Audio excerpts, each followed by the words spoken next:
did get confirmation from Senator Kim's office that there was in fact an uprising there, so our legislators are aware of this, but they're not here. And they haven't been here, and that's part of the problem. But really the problem is that this place exists at all. Hey, it's Jordan with Status Coup. This is Ashley with Status Coup. On the ground. In Philadelphia. Flint, Michigan. East Palestine, Ohio. Please support the leading independent news outlet on the ground. Covering what the corporate media covers up.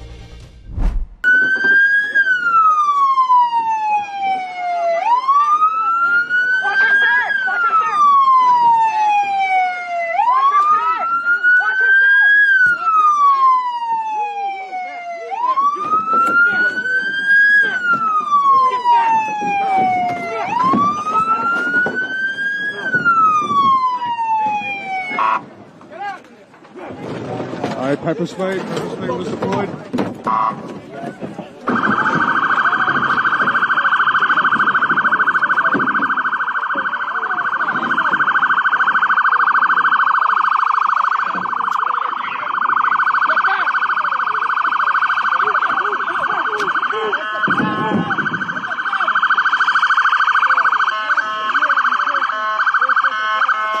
All right, guys, so we have here Kathy, who Ashley spoke with a few weeks ago when we were outside of Delaney Hall just a few weeks ago. Kathy, just give us an update. What's going on here? Tell us. Around 6:15, 6:30, we started getting reports that there was an uprising inside, and we just started mobilizing to come on out. We witnessed the ICE agents show up in unmarked SUVs. They came out with, tactical gear, zip ties. They had gas masks, and then we started noticing that our eyes were burning, and we started coughing. So we think that they were releasing some kind of pepper balls or tear gas inside. Once they got their gear on, a whole slew of SUVs came up behind them, and they all rushed the gate. So this is now an unplanned civil disobedience action. What's happening inside? What's going on inside? We don't know. We have no idea what's going on inside. We actually have family members here with us. Family members of the people inside are here, and they're asking us if we've heard anything, and we haven't. We did get confirmation from Senator Kim's office that there was in fact an uprising there, so our legislators are aware of this, but they're not here. And they haven't been here, and that's part of the problem. But really the problem is that this place exists at all. And we don't want it here. We don't want these places in our state. We passed a law in 2021 to get rid of all these places, and we were betrayed by everybody, including the Democrats. And here we are. Yep. So there were Senator Andy Kim confirmed that there was an uprising inside, and then there were reports of lack of food and water. Or can you talk about that a little more? We called Senator Andy Kim's office. We alerted some other legislators too. I did hear back from Senator Kim's office. They confirmed that there was actually an uprising inside. And what we're hearing is that this all started because people were not being fed. And we've been hearing this for weeks. Yeah. And we've been reporting it to everybody for weeks too, that people are getting 2 meals a day. Sometimes the meals are ramen noodles. What we heard today is that it was either a single hot dog or it was 2 slices of bread and a bottle of water. Jeez. Was what they were served for lunch, and they hadn't eaten in 20 hours. So, and the meals are not regular, so it's like they could be fed at like 6 or 7 o'clock in the morning and then not eat again until 10 o'clock at night. So it's really awful, and that's just like part of what's going on. There's like scalding hot water. There's water that you can't drink because it's got a weird taste to it. There's all kinds of the smells that you smell around here, which I know your viewers can't understand, but it's like the most disgusting odor. It stays with us for hours. Some of us lose our sense of taste after being down here for a couple of hours. Yeah. So they're smelling that. They're breathing that. Yes, they're all day, every experiencing day. that. Support this critically important on-the-ground reporting as a Status Coup member and get great perks. Become a member right here. And actually the guards they're being they're starting to have symptoms, and the other employees are starting to have symptoms, and the management is just telling them it's allergies and giving them surgical masks to wear.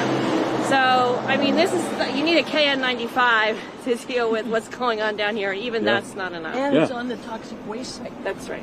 Yes. On the toxic what? Toxic. It's on a toxic waste site. It's the property is deed restricted. Mm-hmm. According to the deed, the parking lot the parking lot and the foundation of the building serve as the cap for the toxic waste. Across the street is besides all the other industrial, fossil fuel companies you can see across the street. On the other side of that lot is the Passaic River. The Passaic River is polluted. It's possibly one of the most polluted sites in the country. Wow. It is polluted with dioxin.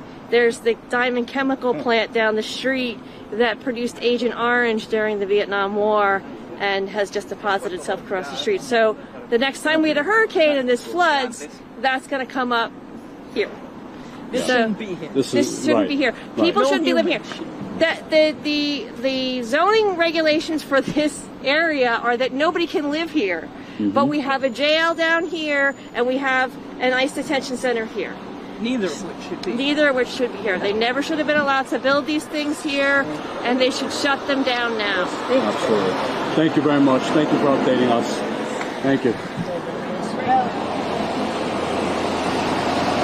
All right, guys, so there you have it. This is the situation here at Delaney Hall in Newark, New Jersey. Yes, the smell is bad here. It is toxic. It's windy today, so it's not as bad as it was when Ashley and I were here a couple weeks ago. The Ironbound community is known as the sacrifice zone. There are 3 gas plants, frac gas power plants here. The Passaic Valley Sewerage Commission wants to build a 4th one. A 4th one. Not in my town, not in your town, but in the Ironbound, because that's where they put these frac gas and other polluting facilities. That's where they think they can get away with doing it. And they keep doing it, and they will keep doing it. So this area, it just stinks so badly today, particularly badly today. There's a fat rendering place right nearby. If you look, there are trucks coming from Port Newark, coming and going to and from Port Newark.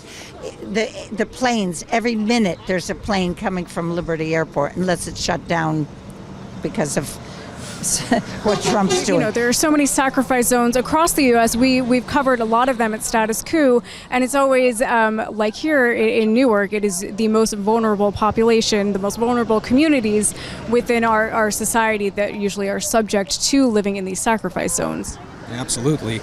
I do like that term. I heard it from Chris Hedges. He is a very good way to describe, I think, this area and how it's been treated. South Ward Environmental Alliance, one of the groups that's active in this area, they fought against a lot of the very negative policies. You've seen the planes flying overhead. It used to be their policy that they dump fuel on these neighborhoods. 1 in 4 black kids here has asthma, amongst a trove of other health problems. So, in addition to the crime that is this concentration camp, I hope people will also realize that there's a lot of environmental problems here that also have to be fought for. It's a compounded injustice. There's no other way to describe it.